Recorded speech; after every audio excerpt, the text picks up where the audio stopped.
Coming up on Chicago Bears Now, it is mailbag time, and what we do here on this channel is we cover the latest Bears news, rumors, draft, free agency content. We go live every Monday and Thursday at 4 o'clock Central, and that is when we do these mailbags and answer your questions. So if you want to be a part of our next mailbag, subscribe, turn on the noties so you know exactly when we go live.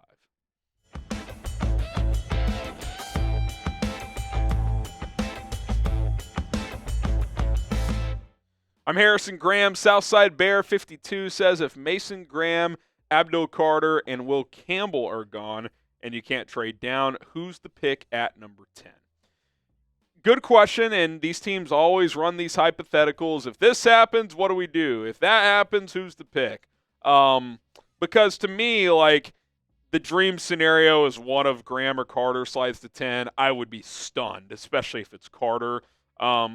But there's also a chance Will Campbell's gone too. Like, all three of these players could very well be off the board. I think these are 8 names to monitor that most, if not all of these, will be sitting there at 10.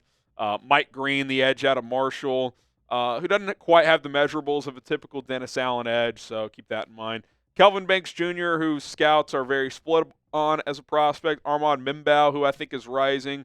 He'd probably play guard here. Tyler Booker, who I think is one of the safer picks in this draft. You could plug him in at right or left guard. Josh Simmons, who could be one of the best tackles in this draft, but did have knee surgery in October. Ashton Genty, of course. Mykel Williams. Walter Nolan, I think, is a player that's going to rise between now and the draft. He could be in play at 10.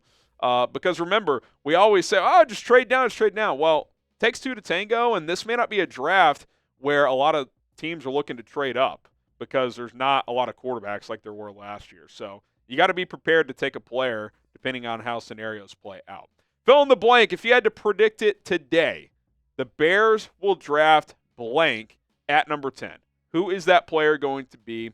Chips on the table, if I was asked if Will Campbell's there, I think he's the pick. If not, I'm just guessing. I have no idea. Okay, TJ, let's see. He says, any chance the Bears cut or trade Swift? Appreciate the super chat. If they trade him, they actually save about $6.6 million, so I wouldn't completely dismiss it. But, look, I don't think Swift's a perfect player. He has below-average vision, but he's a home run hitter, which you don't have a ton of that on your offense right now, so I think that's worth something. I like the idea of drafting a more north-south guy with better vision to pair with Swift, who could be your change of pace, home run hitter guy, a guy who you use in the pass game quite a bit. So I would probably keep Swift because if you trade him, then you have to add probably 2 running backs. And do you really want to have to do that? If he doesn't have a great year this year, then you cut or trade bait next year because you basically owe him no more money after this year. So gut tells me he'll be back, but wouldn't completely dismiss it. Big wonder, do you think about Jalon Walker as a prospect and how Dennis Allen could use him as a Swiss Army knife on the defense? Yeah, I mean, he's an intriguing player. Here's one thing I would say, and this is not I don't like Dennis Allen, because I think he, based on who was available, he was probably about as good as you could do. He's a very good defensive coordinator. Zach Bond, to me, kind of a similar type of player coming out. And the Saints brought him in, tried him strictly as a pass rusher, and he basically didn't do much. Then he goes to Philly. They play him off ball, and he's an all-pro. Like, I feel like Jalon Walker's similar in the sense of he's kind of a tweener. You've got to identify what he does best. Now, I'm not saying just because they didn't work it out with Zach Bond that they couldn't do it with Jalon Walker. But when you get these tweener, just talented athletic freaks, you got to have a plan for them. Like, I think of Isaiah Simmons back in the day. He was an awesome prospect. Cardinals didn't know how to use him. Now, maybe Simmons would have never worked out, but they just never had a plan. They just drafted him and had no vision whatsoever. So I think when you get these guys who just are athletic profile guys who are kind of tweeners at positions, you got to have a vision for them. I think Dennis Allen's a smart guy. I'm not saying he wouldn't be able to, but if you bring this guy in, he's probably a little undersized as a true 4-3 edge, so if he's an off-ball linebacker, do you really need that? I don't know. I would be surprised if the Bears drafted Jalon Walker, but I think we'll get a better feel for him as a prospect at the NFL Combine in a couple weeks. Okay, Benjamin. I'd go 10, 72, and a third next year for Myles Garrett. Decent offer. A 1 and 2 threes. would you go a 1 and 1-2 or a 1 and 2-3s? That's probably pretty equal value.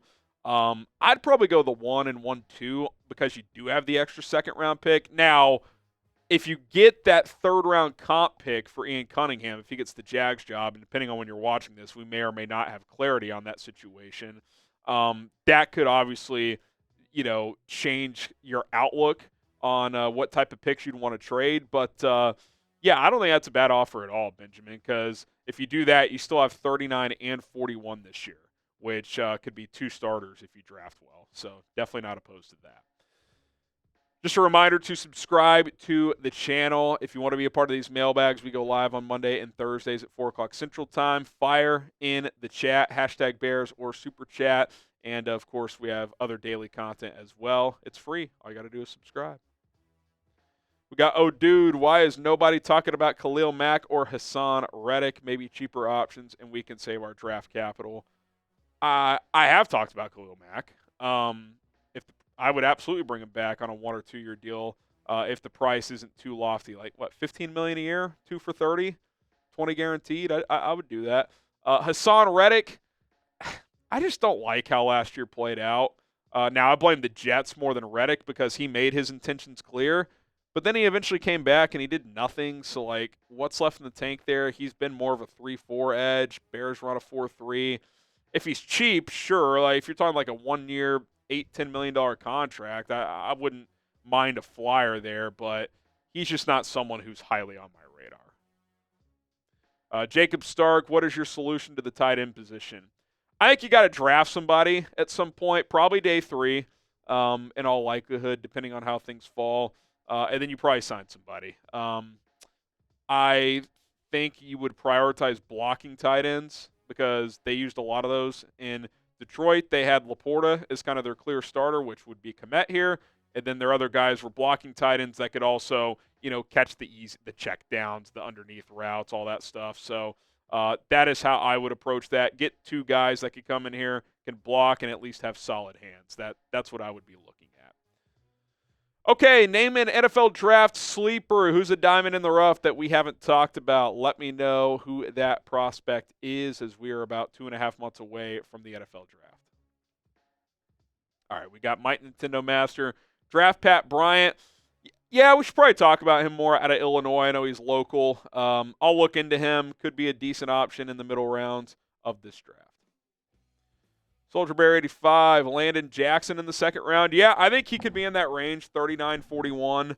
The edge out of Arkansas. He's very long. He's like 6'5", 285. So he's a bigger edge, which, think of a Cam Jordan in New Orleans in terms of just that frame, being a bigger body type that Dennis Allen maybe would want to work with there. So we'll see. I'm curious to see how he tests at the Combine. He had kind of an up-and-down week at the Senior Bowl. Like, I don't think he had as good of a week as a Princely Umar Maleen or certainly a Mike Green or Shamar Stewart, but I think he could be someone in that range on day 2.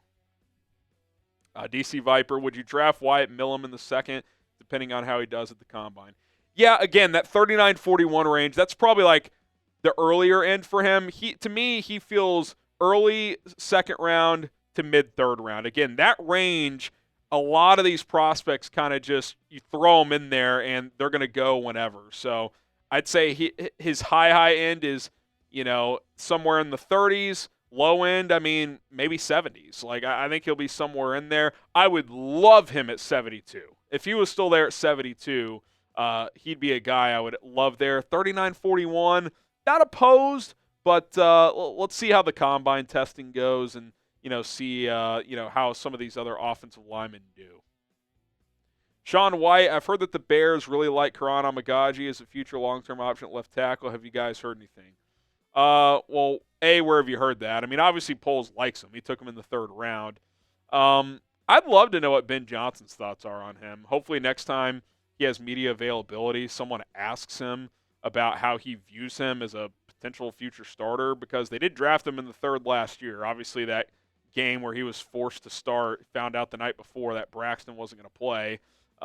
It was a disaster against the Vikings. He got completely manhandled. But that was also a tough spot for him. So I don't think the Bears are punting on him, but if I had to guess, I don't think they view him as a starter this year. Like, I think in a perfect world they would rebuild the interior and, let Amegadjie compete. Get him some reps at left tackle. Get him some reps at guard. If he's someone that they feel good about as like their number 6 or number 7 offensive lineman this year, then maybe in year 3 for him he competes for a starting role. That feels right. I'd be surprised if he took a big enough leap this year where he's a week 1 starter. Stone Palco, which one of the Ohio State running backs do you like better? I go back and forth. I like them both. I don't love either, but I like both a lot. To me, I like them as like options at 72 more than I do in that 39-41 range. Like if you told me one of those guys fell to 72 and they picked one there, I'd be all for that. I think there's other options that are better in that second round range where the Bears have 2 picks. I don't know. I think Judkins has better overall just raw talent than Henderson.